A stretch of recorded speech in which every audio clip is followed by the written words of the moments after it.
Buyers do not like ugly surprises. Surprises are not good in sale. They're good at birthday parties. They're not good in the sale process. Today, we are going to dig into how can you exit at a high value when you're done running the business and making sure that your business is in a good spot to get the most value out of a sale. So today I have a guest with me, Craig Pollack. Welcome. Nice to have you. Let's do it. When someone buys a pet care business, what are they really paying for beyond the revenue and profit? Realistically, what a buyer is looking at is they are buying primarily two things. They are buying future cash flow, which does relate to revenue and profitability, but they're looking at it from a future lens. Now, of course, when they look at it in the future, the best predictor of the future is the past. And so that's why when a seller buys a business, they're going to look at historical financials. That is going to be a key component of trying to predict what the business is going to produce moving forward. The other element is they're buying the business because they believe that they can grow it. So they are going to look for opportunities. They are going to look for a growth story, if you will, for that particular business. The past is great, and it's a good predictor with regards to, hey, we can expect this moving forward. But of course, they're looking to do it better. And so they're looking for a growth story. So that's a key part of effectively bringing a business to market, is understanding that and creating that growth story along with those reliable financials and really complete picture of the past as a good predictor for the future. How can two businesses with very similar financials perhaps end up receiving very different offers? Buyers, not only do they look at the financials, but they look at perceived risk. And so perceived risk goes beyond the financials. For example, if a business is too dependent on the owner, then the buyer will not look favorably upon that because, of course, in the majority of cases, the owner exits the business. So what's left from a management standpoint? That's a key aspect. Of course, location matters, geography matters. In other words, if you're in a more rural area, that may not be looked at as favorably from a buyer. If you're in an area where the buyer already has some geographic concentration, in other words, let's say you're in the state of Oregon and they already own something in Portland and you happen to be in Portland, that will actually work in your favor simply because it allows the buyer to have oversight and some economies of scale. And of course, there are other factors as well, such as, looking at your social profile online. If a resort has hundreds of reviews with a really strong Google score, that actually is very favorable versus, let's say dozens of reviews and a mediocre social score. In both cases, the businesses are highly saleable. It's just the one with the higher score, the better reviews, the urban location, geographic density, non-owner dependence, a lease that can be transferred. Those are all going to matter in terms of how a buyer actually calculates what they're willing to pay for that business. Yeah, and I think you kind of described these as value killers, and you bucket them into two different categories. Some that just kind of lower the value overall, but then there are some that actually make the buyer walk away. First of all, I would say underrepresented financials. And what I mean by that is when a seller goes to market, they have financials and they basically purport to make a certain amount of money. Let's call it $500,000. So the buyer will sign an LOI, which is a letter of intent, which basically says, I intend to buy your business based on financials of $500,000. In other words, profit of $500,000. If the buyer, through their detailed due diligence, basically comes to the conclusion that it's not really $500,000, it's $400,000, because they don't agree with some of the, let's say, normalization items or add backs that the seller wanted to put towards the business, the buyer will either lower the offer, or if the add backs are serious enough, again, that's an element of trust, they would walk away. So that's a big one, is really those underrepresented financials. Other areas that really are not well understood is lease transferability. Basically, if the seller does not own their real estate and they have a lease with a landlord, is prior to going to market is they really need to understand the transferability of that lease. Can it be assigned to a new buyer? Is there a penalty to do that? What are the landlord's conditions around that? That's a huge one that unfortunately can very much impact a deal and cause a buyer to walk away. Another one we're seeing a lot recently is zoning. And a lot of it has to do with grandfathered zoning clauses. So a lot of times when a seller has a business, they are zoned properly for their use, but there may be a bylaw within the city that they operate that on transfer of the business, it triggers basically a rezoning application. And so they have to look at it and see, is this zoning still applicable? And certainly we see cases where that trigger actually causes a review of the zoning, and all of a sudden now the zoning is no longer applicable. Or what we've also seen is basically it is applicable, but the building has to be upgraded to current standards. And so all of a sudden now there is 100,000, I've seen as much as $500,000 that needs to be invested in the business to bring it up to current standards. And of course, any outstanding legal issues, those are the kinds of things that cause a buyer to actually walk away. And it sounds like all of those things are discoverable. What we want to avoid are surprises in the process. Probably the biggest advice that I can give a seller is transparency. Buyers do not like ugly surprises. Surprises are not good in a sale. They're good at birthday parties. They're not good in the sale process. And so really one of the strong encouragements that I have to a seller, regardless of where they're at in the process, is even if they're looking at bringing their business to market, have an honest assessment of the business, have a really deep dive on those financials. Are the add backs that they're looking to, basically say, listen, this is a one-time expense. It's a legitimate add back. Are those really true add backs? Are they justifiable? Do you have backup? Because quite frankly, in today's environment, buyers are actually really educated. They're really good at what they do. And that lack of transparency is likely going to be uncovered. And just as importantly, it's actually going to break down the relationship. Remember, this is a long process, usually from the time that a seller goes to market. So now their business is ready, they go to market. It's anywhere from a 4 to 6 month process before they get the business sold. So that's a long period of time that they need to make sure that the business operates at a really strong level, and that they need to be transparent through that entire process so that the buyer truly understands what they're buying. Because remember, the deal doesn't close until that last day when the contract is signed and the money is transferred. Then the business closes. Anytime up until that point, the buyer can walk away. And that is just a really unfortunate situation, largely avoided if transparency is really embraced by both parties. How should a seller think about their leadership team and their organization? How important is it to have a strong leadership team in place that stays after the transaction is complete? Well, if you think about it from a buyer's standpoint, especially in our industry with pet resorts, is really what they are buying is they're buying the relationship between the pet parent and effectively the employees. A lot of times the owner may be involved in the business, may have some relationship, but of course a business is going to have hundreds of customers.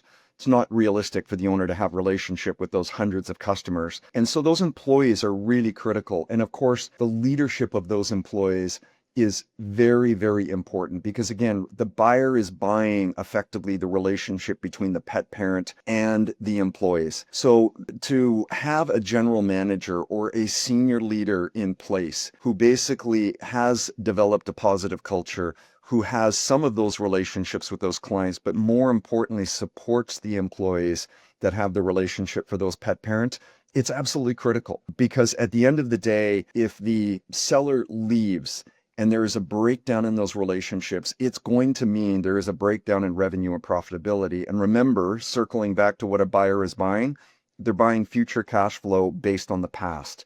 And the past is really those relationships. So that senior leadership and that positive culture is an absolutely critical element of really a successful and a premium sale. And is there a way that the buyer assesses the necessity of the owner in the business and how they think about how and what role they play today versus going forward?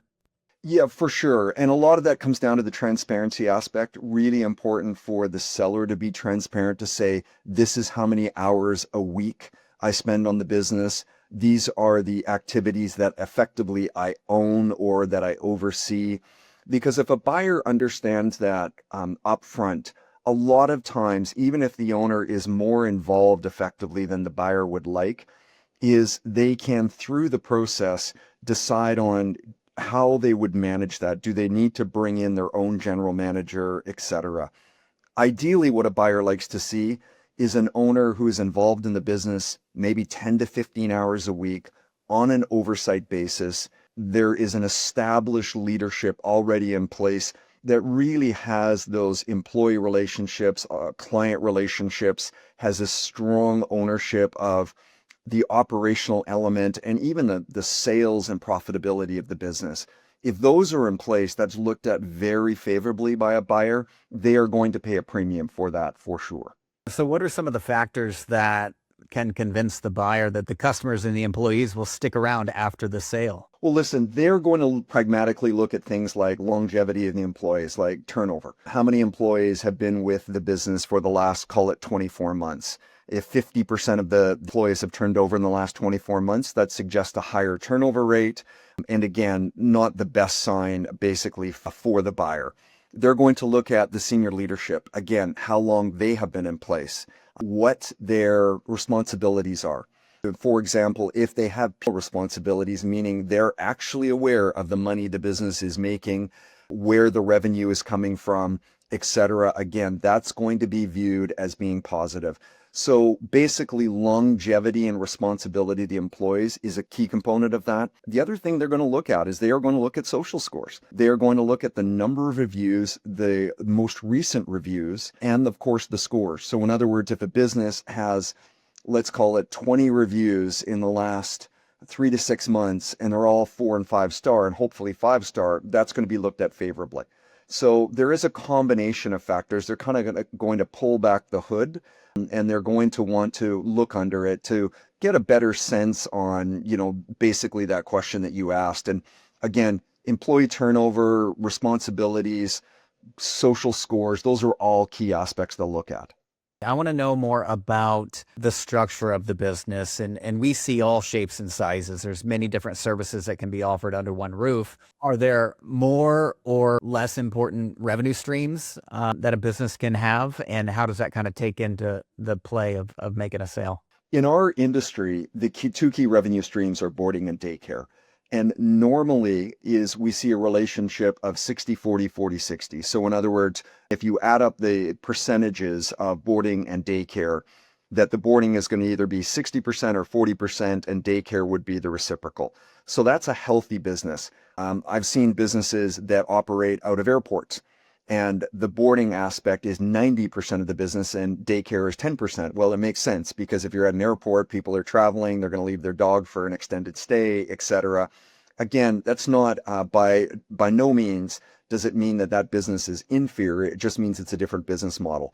But normally we're going to look at boarding and daycare, and buyers look for that range because that's a really healthy business. The daycare side is recurring revenue.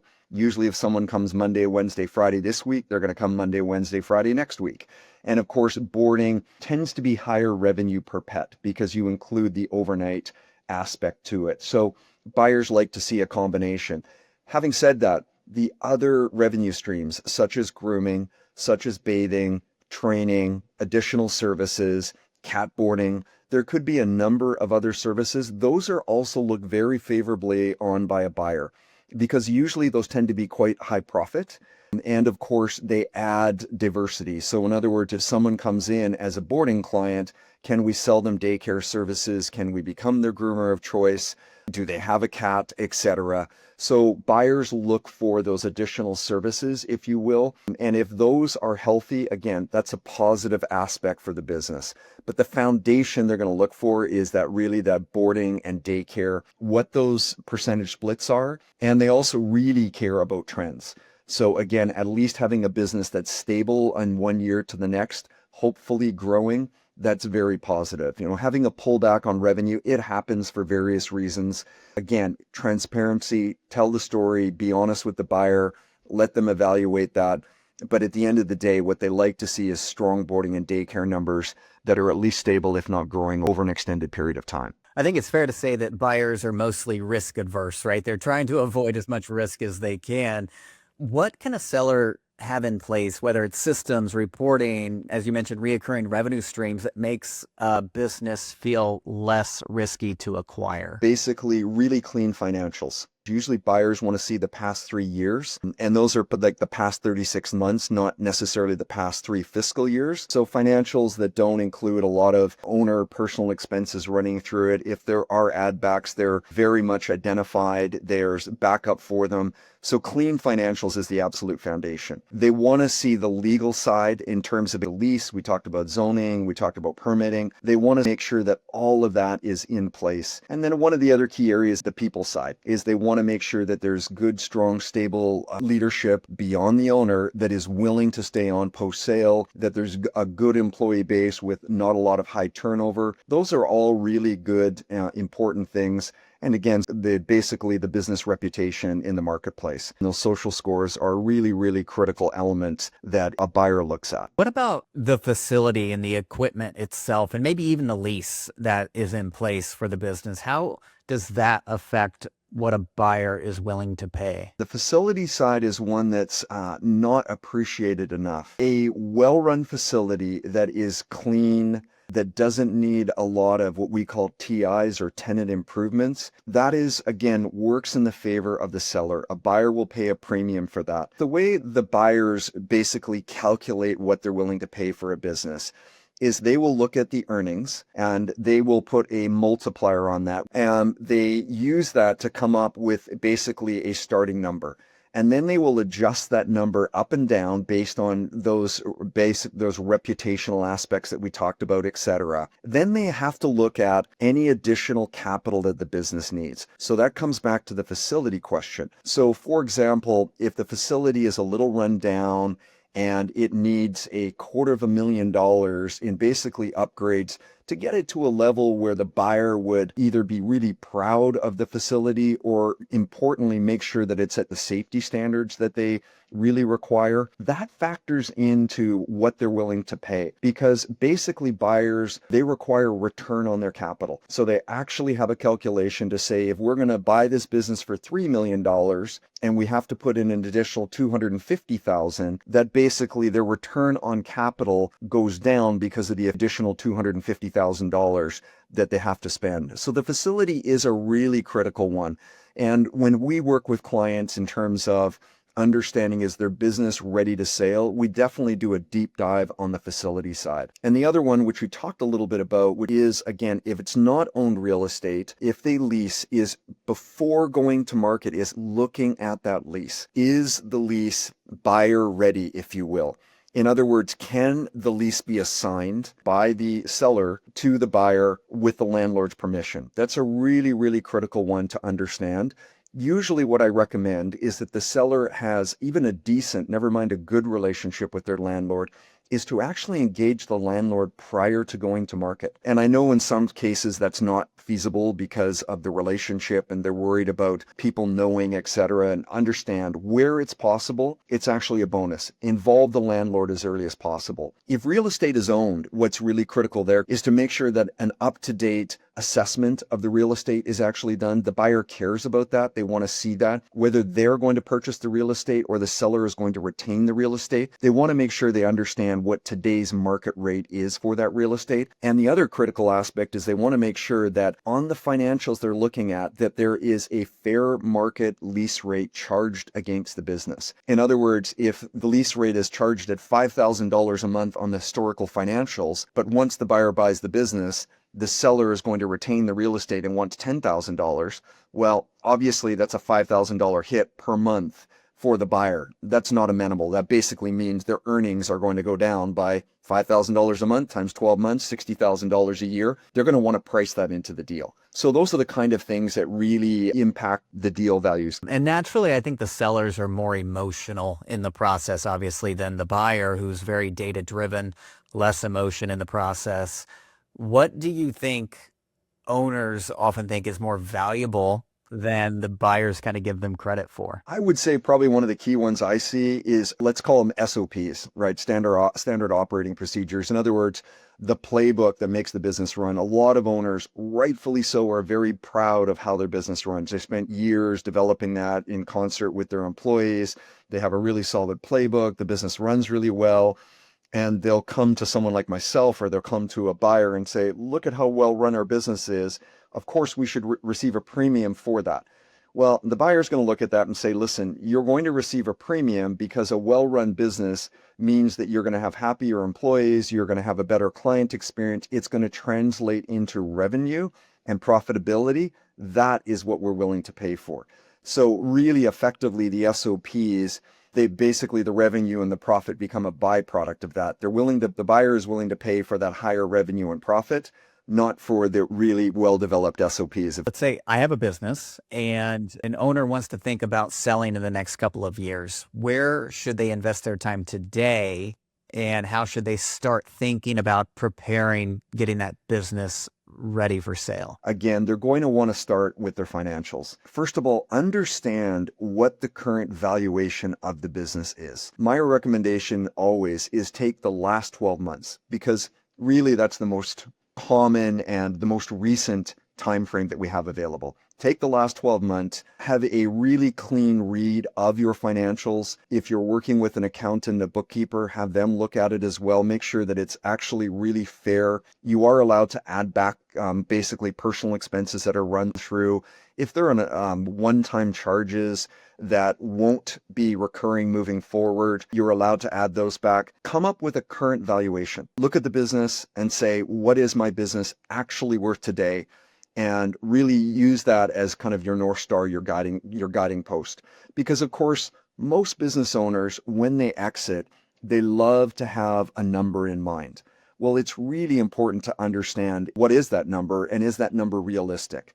And so, for example, if someone looks and says, I want $4 million in terms of enterprise value, meaning top line value when I exit, and currently their business only produces 3 million. In other words, the valuation is 3. Well, there's a gap of $1 million.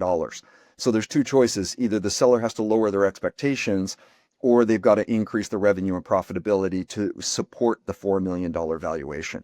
So start with the financial valuation. That's the critical part. Then move on to let's call it the legal side. Do a legal audit. Look at the lease, look at the real estate, look at the zoning, look at the permits, make sure all the proper permits are in place for the business. So do a legal audit. And then, of course, circle back. The other key aspect in that is look at the whole employee side of things. Is senior leadership in place? Is there a positive culture? What is my turnover rate? You really want to get a complete picture of the business. So those would be the three critical ones. The other one where, again, a business definitely can move the meter in a short period of time is, again, that whole social score aspect. So if there's not a lot of recent reviews, reach out to those key clients and say, hey, if you believe in the service that we provide, would you mind providing a review? And again, if there's good relationships, a lot of times clients will do that and start to build up that social score if it needs supporting. In a lot of cases, businesses don't, but those are all areas that they'd want to look at. That would provide a really good foundation to start. So you mentioned starting with formulating your own valuation for the business. How do I do that? Where do I start by estimating what my business is worth today? The simple math is you take your profitability over the last 12 months, and that term we use is called EBITDA. And that stands for earnings before interest, tax, depreciation, and amortization. A very fancy term, and certainly someone can look it up, or they can have a conversation with someone like myself who is all too familiar with it.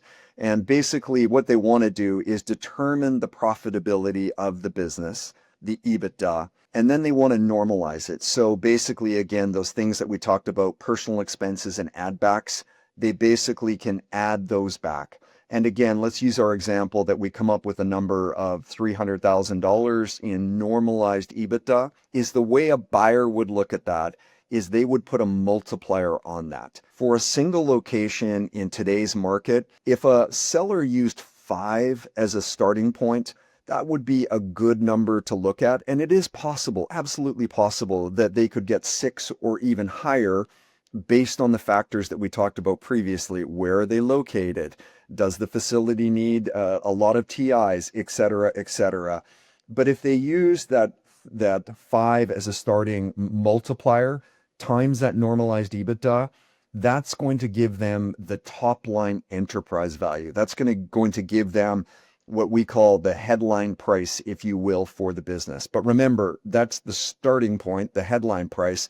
That's not what the seller, the owner, is going to receive after close, because there are a number of other expenses. So you'd mentioned the enterprise value, but it's not necessarily your net proceeds. What's the delta there and what's the difference? I think this is probably one of the most misunderstood aspects when someone sells a business. They look at their business and they run this analysis and they come out with, they do their EBITDA, normalized EBITDA, they put a multiplier on it and they say, my business is worth $3 million. Great, I'm going to get $3 million at close or something close to that. Well, that's not the case. And this is just reality, and it doesn't matter who they sell to, what the deal structure is on an asset versus a share. That does impact basically taxes. But at the end of the day, regardless of all of those considerations, really what we need and what is important for sellers to understand is you have the enterprise value or the headline price, that $3 million. And then the net proceeds is what the seller actually retains after everything is deducted. So normally deals are what we call no cash, no debt. So basically, the owner is able to, at the closing date, the final date, they're able to take out all of the cash in the business minus working capital, which we can come back to, any prepaid expenses, but they get to take all the excess cash out of the business. But importantly, they also have to pay off all the debt. If there's excess debt, so for example, if there's an SBA loan, if there was a loan from the landlord to do a tenant improvement back when they started the business, whatever the case is, all of those debts have to be paid off through the net proceeds. So big one is you got to pay off all the debts. I talked about working capital. So basically any buyer is going to say, listen, you've got to pay employees, you have to pay rent, etc. We call that working capital. There's going to have to be a number. It's like buying a car with no gas in the tank. You need gas in the tank when you buy a car. Otherwise you drive it off the lot and it basically, stalls out as soon as you drive it off the lot. Same thing in a business. You need cash basically the day after the buyer buys it. They want working capital in the business. It's a requirement from every buyer, along with the fact of prepaid packages. So for example, if there's a boarding stay and it's a 10-day stay and someone is 4 days into the stay on the day the deal closes, there's 6 remaining and the client has already prepaid, is basically those 6 days remaining is the buyer will want credit because they're saying, we provided the service, but you got the money, you got to give us a credit for that. So prepaid packages have to be reconciled as well. So we start with that enterprise number, we take off working capital, prepaid packages, we have to minus the debt. There are always fees associated with selling a business. So for example, you have to work with your accountant, you're going to need a lawyer. If you work with an advisor, there's a fee associated with that. All of those fees need to be deducted. And of course, there's the one that none of us like, but all of us have to pay, taxes. And taxes have to be considered as well. And that's, again, it's a really important thing to understand prior to going to market, because there are opportunities and ways to structure deals that are favorable for the seller from a tax standpoint that aren't punitive for the buyer. So when you start looking at that enterprise and you take off working capital and you take off basically all of the things that we talked about, that $3 million may actually be 2.1. And so it's really important that the seller understands that 3 million is not really 3 million, although really critical to arriving at the 2.1. That is the enterprise value, the number they keep, the net proceeds is closer to 2.1 in this example. For the listeners out there, if your head's spinning a little bit, we've talked a lot about many complex processes that are involved in selling your business and kind of making that preparation a reality to have that nice exit. Craig, tell me more about Cantara Pet and how you help simplify the process and kind of navigate these waters. I've been in the pet industry since 2011 and 2013 in pet resorts. I have been an owner and operator in the industry, both in US and Canada. So I really understand how a pet resort operates. And I have literally bought pet resorts, and I have sold pet resorts, and I have built pet resorts. So I really understand from both aspects and both sides of the table. Back in 2020, I had an opportunity to basically join a private equity backed aggregator, so Village Pet Care. So I was one of the founders. We work with the private equity group to build the business thesis, the investment thesis, and took the business to market.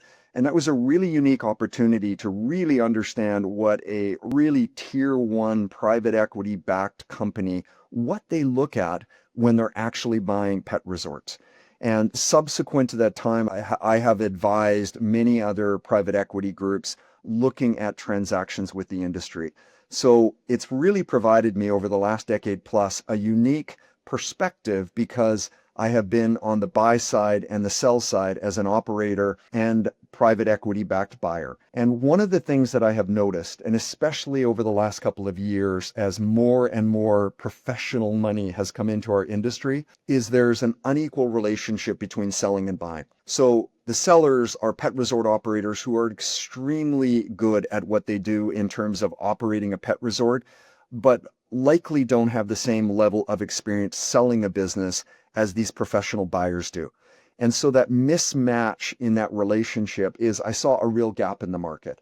And I looked at it, and based on all my experiences, I saw some deals fall through that were completely avoidable if the seller had better information and better counsel at the beginning of the process and really throughout the process to avoid some of the issues that I saw in terms of that inequality between buyer and seller. So I started Cantara really to fill that gap. Cantara actually means bridge in Arabic. And so what I see my role and the role of my company is a bridge between seller and buyer. Is I want to make sure that it's a positive, transparent relationship where the buyer is buying a high quality pet resort and the seller is receiving a premium for that. And so I've developed this business with really two aspects to it. We work with businesses when they're ready to go to market. So now it's like, my business is ready and we're going to go and list it, and we're going to run a competitive process and get lots of buyers to take a look at it. And we've also created a very unique offering that predates that. One of the things that I noticed in all of my work is that there's a lot that goes into a business prior to actually listing it for sale. And so we have created a very unique offer that we call sale readiness consulting, where we work with owners who are looking at a sale, and we work with them to look at their business from a buyer's perspective. And we have two main areas. One is we call risk mitigation. It's all that legal stuff that we talked about. And the other is profitability and growth. And that is around the client base. It is around the employee relationships. It is around pricing. We really do a deep dive on both areas. And then what we do is we give the owner a sale readiness roadmap. And think of it as kind of red light, yellow light, green light. Green light, you're good to go. In other words, a buyer will look favorably in these areas. Yellow light is, it may raise an eyebrow, something you'll want to take a look at. Red light is, for example, if there is a zoning issue. Buyers cannot close on a business if there is a zoning issue. So the reality is the seller and the owner will want to deal with that prior to taking that business to market. So we really give that owner an honest, fair assessment of where their business is at. And of course, we give them a game plan. We don't just identify issues. We will help them and work with them to basically address those issues prior to actually listing their business for sale. And you use quite a bit of technology that enables you to do this. Is that correct? I love technology when technology works for us. And as I looked over the last couple of years at the M&A or the sale process, and never mind the sale readiness side of it, it's a very intense process. There's a lot of documents, there's a lot of questions that buyers have, etc. It's a very, very clunky process right now. A lot of spreadsheets, a lot of Google Drive and Dropbox and Box, etc. We took a step back and we said, hey, how can we do this better for both parties and for really all involved? And so we have built a technology forward platform where basically, whether it's the sale readiness consulting or it's actually the M&A process itself, we have built a custom portal and the technology behind it to efficiently handle all of this documentation and all the information that's required. So we use AI, always with a human in the loop, to do a lot of the analysis of the documents. And I'll give you an example. There was a lease involved. What we used to do is basically I had 15 questions that I would send to the owner's lawyer and say, please analyze the lease on these 15 areas because we know that this is what a buyer is going to look at. And we would get a report back in 2 to 3 weeks and it would cost the owner, let's call it $2,000 to $3,000. We have now trained an AI to basically do that. It takes us, let's call it 30 minutes, and it costs the owner, quote unquote, nothing. It's part of our service. Of course, there's a cost to that service, but the point is, it is basically taken so much of the cost and time out of this process.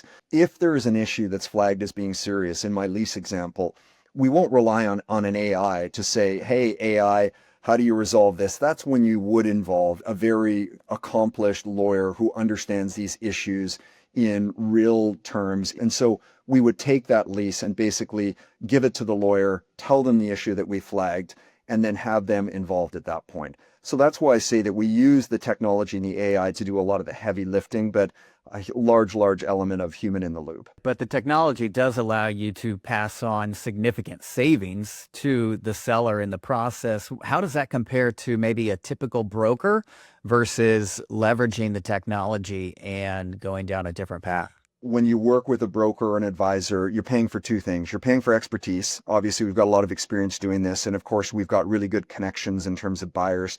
So, it's reasonable to expect that the seller is going to pay for that. The other aspect is they pay for time, right? Because again, it's a lot of time involved in this process.